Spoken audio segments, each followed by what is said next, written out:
দেখুন বন্ধুরা, এটা হলো নাগপুর অরেঞ্জ। এটা একটা হারভেস্ট করব, এখনো তোলার মতন হয়নি। এই দেখুন কি সুন্দর ধরেছে, এক একটা থোকায় দেখুন দুটো তিনটে।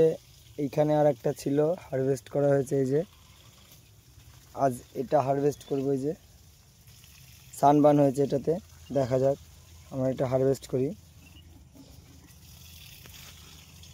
আজ ছুলে দেখব কেমন হয়।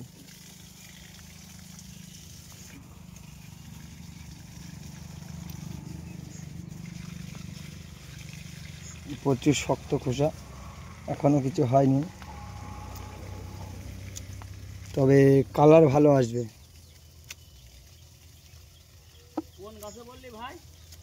এই দেখুন কালার ভালো আসবে।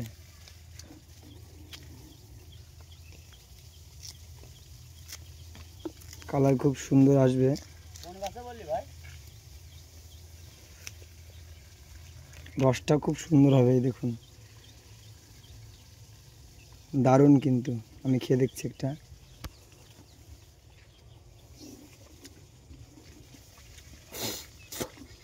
এখনো মিষ্টির পরিমাণটা এখনো আসেনি। মিষ্টির পরিমাণ ওই মোটামুটি 40% এসেছে।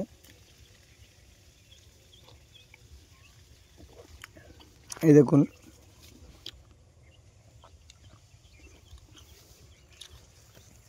এটা হলো নাগপুর অরেঞ্জ। এই যে